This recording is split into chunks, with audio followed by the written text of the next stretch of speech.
adaptable leader is twofold. Number one, if you're an adaptable leader, you have an ability to adjust, to adapt, to be flexible to different types of people, environments, cultures, or workplace settings. An adaptable person can adapt to different types of people, can adapt to different types of scenarios, can adapt to different types of settings, different cultures, and different workplaces. Someone say adaptable.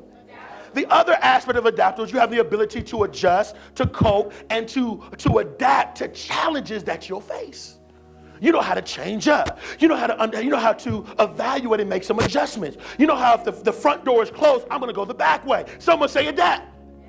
The adaptable leader is a flexible, adjustable leader that knows how to adapt, knows how to change up and do what needs to be done, not only to get the job done, but to bring the most out of a diverse group of people. The adaptable person can deal with people from India, from Japan, from Hawaii, from the Midwest to the South to New York City, all the way back to California. Different environment, different way of doing things, but because I'm so adaptable, I can adapt over here. I can change up how I talk. I can change up how I lead. I know how to reach you and bring the most out of you. Okay, send me over here to Japan. Cool. I may not know the language, but I can understand the culture. I can understand the people. I can understand the etiquette. I can understand the way they do things. And I can immerse myself in the culture and then know how to investigate and do the things in order to bring the most out of these people in this diverse environment. Someone say adapt. You got to be able to adapt. You got to be able to be adaptable. There should be nowhere you cannot lead.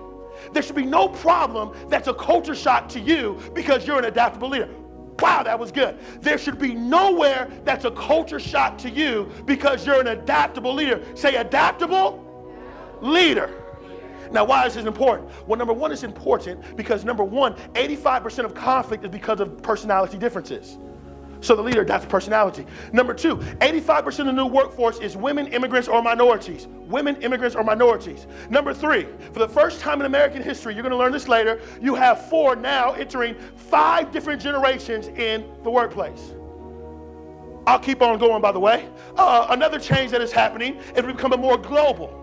Technology is different. Communication is different. The way in which things is done is different. There's new challenges. There's new obstacles. There's new way of doing things. And guess what? If you don't adapt and you can't adjust, it's going to affect you from reaching your personal, career, and leadership success. That's why there was a study in Huffington Post, and they had 1,400 women in the workplace, and they said, what is the key professional skill of the 21st century? They said flexibility and adaptability. Why? Because the culture is changing, the workplace is changing, people are changing, leadership is changing, strategies are changing, the way in which things are done are changing, and they understood if you don't adapt, if you don't learn how to adapt, if you don't learn how to lead and interact and connect with different types of people because you stay stuck in the 20th century mindset, then what happens is your personal success will be affected, your career success will be affected, and your leadership success will be affected. How do you know? Blockbuster. Anybody know about Blockbuster? Remember how great Blockbusters was? You could walk into there, rent a video game. Well, if you notice, they're not around no more. They all closed down. What happened? Netflix. I don't gotta go no more. I can order it online. But you know what? Blockbuster's gonna survive. They had money. They had a fan base. They didn't adapt to the culture. They didn't adapt to society. They were unwilling to change the things they need to change in order to succeed. So you know what happened? Out of business, out of money, leaders don't have a job no more. They're basically gone because they weren't able to adapt. It's very interesting where our nation is going to go. It's very interesting where we'll be in the next 10, 15, 20 plus years. Because there are certain people within our culture and our society that refuse to change. There are certain people nowadays that still want to live off of a 20th century mindset, a 20th century attitude, and are unwilling to change the way they do things, unwilling to change the way they treat people, unwilling to change the way in which they see people. As a matter of fact, to some people, it's amazing that a woman can actually be the CEO of a company. I'm like, how is that amazing? There's more percentage of women that are going to college than men right now. And there's some intelligent women in this room right now. Someone say, oh yeah. So why wouldn't they be CEOs? Things are changing. The woman in the 21st century is not just a stay-at-home mom. And by the way, there's nothing wrong with that. That is an incredible and a hard job. And if that's what you want to do, I support that. But then there's another woman that says, I'm going to be a mother, I'm going to be a professional. And so things are changing. And if you can't handle her being a mother or a professional, guess what? You're going to get left, and you may miss out on the employee, or you may miss out on the relationship partner of a lifetime because you're not willing to adapt. The cold thing is, some people are still succeeding today. But I suggest to you, in the next 15, 20 plus years, for those who refuse to change, they're going to be gone. They're going to lose their jobs. They're going to be unemployed. And then what's going to be very interesting, they're going to be mad at the employer when the employer is not the problem, they're the problem. The employer said, I'm changing because the culture and society is changing. That's part of business. But because you're not willing to change, don't get mad at me because you're unwilling to adapt. So here we go, in the 21st century, if I'm going to be an effective leader, then I got to be adaptable.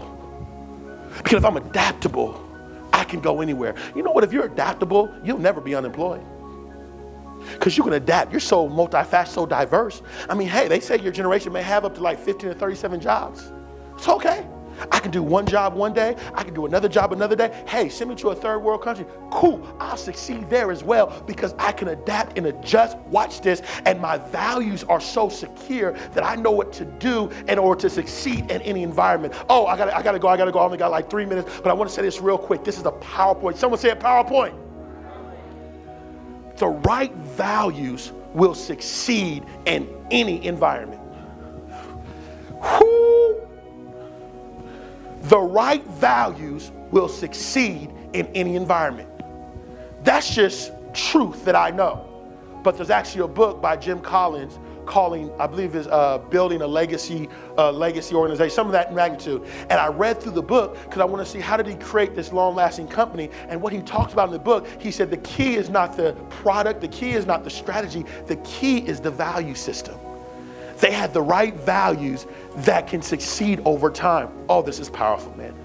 Do you know there's a set of values that will work no matter where you are, no matter what generation you're a part of, no matter where you are?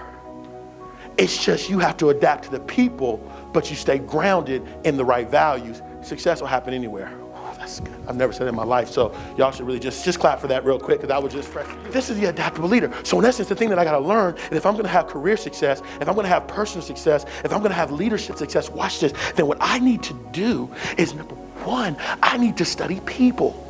You should take diversity classes.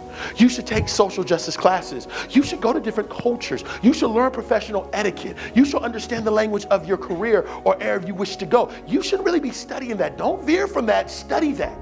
Because once you understand people, then what you do is you learn how to adjust. You learn how to influence. You learn how to inspire. You learn how to use the right tools in the right environment to get the maximum results. And then if you have that, man, change is inevitable. Success is inevitable. You'll start receiving opportunities that others won't receive because you're willing to go places others will not go. Man, I'm inspired right now. You'll start receiving opportunities that others will not receive because you're willing to go places others will not go. I dare you to step out your comfort zone. I dare you to be more comfortable, be more happy being in an uncomfortable state than a comfortable state, because there's actually more opportunity in the uncomfortable than the comfortable. No one great has ever become great being comfortable. There's always been an act of faith. There's always been a risk. There's always been something they had to do that they were insecure about, they were scared about, they were fearful about, but it set them up for great success.